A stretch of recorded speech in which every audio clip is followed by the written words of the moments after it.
Take note of this. Everyone should be quick to listen, slow to speak, and slow to become angry.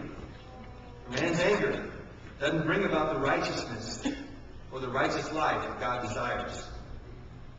Therefore, get rid of all moral filth and evil that is so prevalent, and humbly accept the word planted in you, which can save you. You know, by far, one of the most difficult problems in relationships is poor communication. You know, whether we're talking about marriages or parenting, businesses, works, team sports, you name it. Even on my daughter's soccer team, it's, you know, the coach is always ranting and raving, you know, about communication. Communicate, girls, communicate, talk out there. Poor communication is often tagged as a culprit in relational difficulties. And some, you know, examples of poor communication are kind of funny. I can give you some from the Massachusetts Bar Association Journal for some of their actual trials. And we know Massachusetts has Christians, and those people are our dear brothers and sisters. But everybody else, no. No, there's just some weirdness out there, you know. There's winners out here too, though, right? We're called Hollywood, so. But here's some actual lines from court cases there. Were you alone or by yourself? Actual lines. Was it you or your younger brother killed in the war? Exactly. You were there until you left, correct? You were there until the time you left. Is that true? Okay, here's a question. Can you describe the individual? He was about medium height and had a beard. Was he male or female?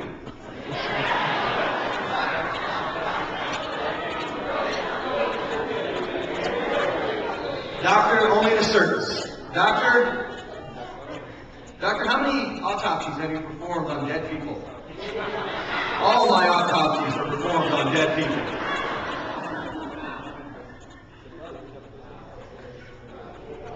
So see, communication is, at the same time, the most rewarding, but also the most risky aspect sometimes, the most troubling aspect of relationships. And how we communicate to one another really does make all the difference in the world when it comes to the quality of our relationships. You know, so it's not surprising that in such a critical aspect of our everyday life, of our church life, our home life, our job life, will be clearly addressed in the Bible here by James. But we're given wise counsel here from James, yeah?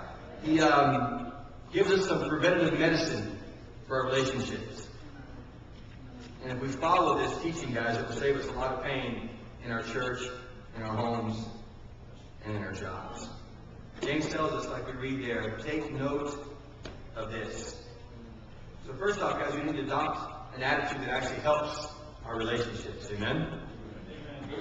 And the attitude is characterized, according to James here, by 3 different principles. First off, he says what? Let everyone be quick to listen. Not quick to hear, because as soon as the sound is audible through my voice, you hear it. But we're talking about quick to listen. Amen? It involves not just the mind, but hearing with the heart. And a person who's truly listens ought to be able to repeat what the other individual just said to him. Proverbs 18:13, you can turn there, but he who answers before listening, that is his folly and his shame. Anyone ever answer before listening? And this is when it's really hard for guys like myself, when you're really sharp.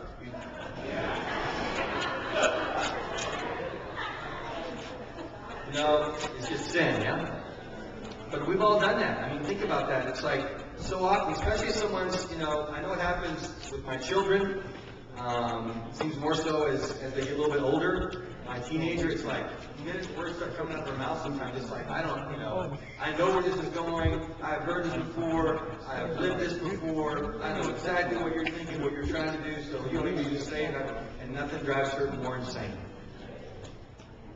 She's getting close to becoming a Christian. She's constantly telling on me that I don't listen, that I cut her off. And Betty walked in just in time to hear that, no, it's true.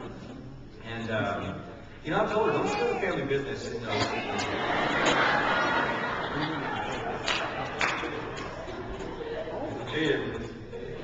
But you answers before listening. That's his folly and his shame. Now, obviously, when we fail to listen, all kinds of problems occur. We misinterpret, we jump to conclusions, we make assumptions, and ultimately we demonstrate a lack of respect for the other person. And guys, with all sincerity, there are probably some of you in here that I've done that to. And you just need to help me when I do that, because I hate that people do that to me. Typically, the things that upset us the most are the things that we do.